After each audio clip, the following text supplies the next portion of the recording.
Daniel Padilla may mensahe kay Catherine Bernardo at Alden Richards maging sa Kathden fans.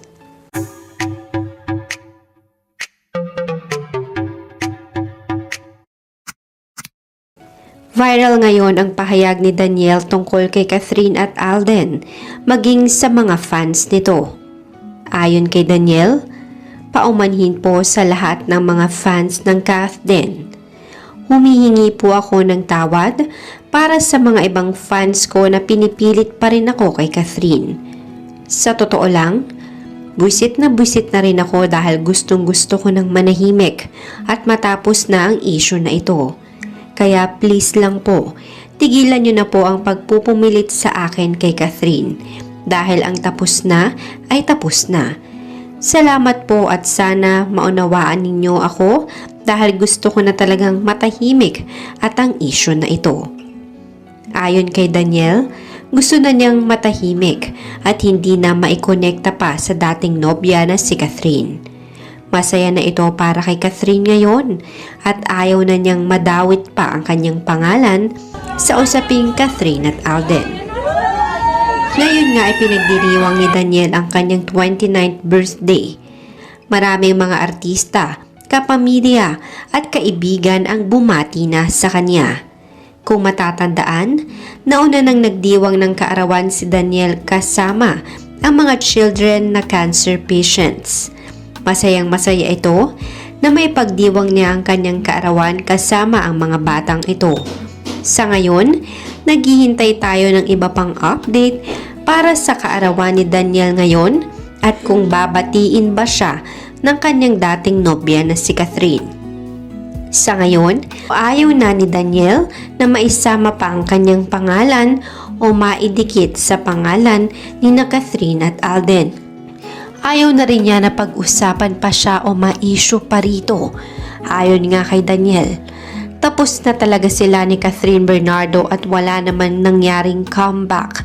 Lahat ng mga lumabas sa social media ng mga litrato at videos nila after ng breakup ay dahil lamang iyon sa kanilang trabaho at kailangan nilang gawin iyon dahil sa kanilang kontrata.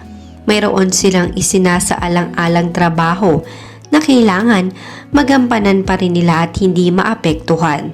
Kaya ngayon, kinaklaro na ni Daniel na tapos na ang lahat sa kanila ni Catherine Bernardo at mukhang isang kumpirmasyon na nga sa kanya na malamang si Catherine at Alden ay nagkakamabutihan na ngayon. Kaya naman bilang pagdidistansya sa kanyang sarili ay ayaw na rin niya na madawit pa sa usapin ng Kathden. At sana respetuhin natin ang kanyang desisyon. Narito ang latest update tungkol sa selebrasyon ni Daniel Padilla ng kanyang kaarawan ngayon. Nag-birthday kasama ang mga batang may cancer. Ngayong araw, April 26 ang ika-29th birthday ng kapamilya actor na si Daniel Padilla. Pero alam nyo ba na nagkaroon na siya ng advance celebration ilang araw na ang nakaraan? Noong April 20 nang binisita ni Daniel ang Center for Health Improvement and Life Development or Child House sa Manila, ang temporary shelter para sa mga batang may cancer. Ang mga nakakaantig na kaganapan sa nasabing pagdiriwang ay inilabas ng Star Magic handler na si Luz Bacalaksa sa kanyang Instagram page.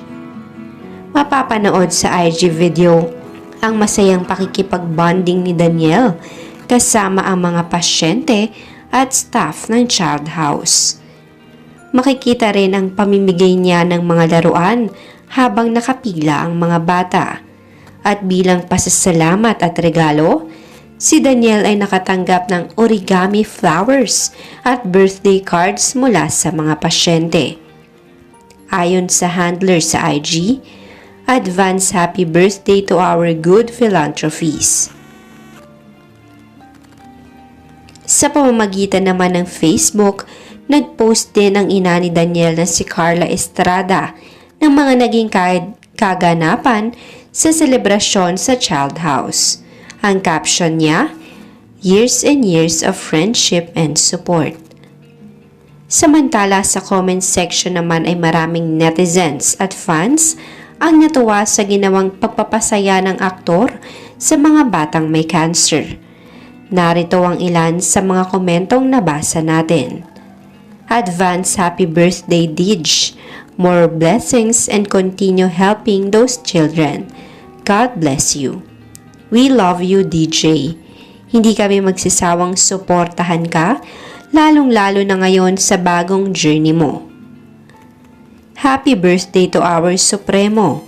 Always remember, we are all here for you to support and fight who bashing you. God bless you always. Stay healthy and kind, humble person. God always guide you. Love you, Supremo. Mahal na mahal ka namin, Dij. Nandito lang kami na nakasuporta sa iyo palagi. Being a solid fan, proud na proud ako sa iyo. Congratulations, mahal naming bossing Daniel. More blessings, tuloy ang laban kahit anuman ang mangyari ngayon. At sa huli, hindi ka namin iiwan ng mga solid fan mo. Iyon nga ang ilan sa mga komento ng mga fans and supporters ni Daniel Padilla. Sa ngayon, nagsagawa rin siya ng isang programa para naman sa mga aso sa Pampanga. Narito ang ilang mga videos ng kaganapan sa nasabing selebrasyon sa kaarawan ni Daniel ngayon.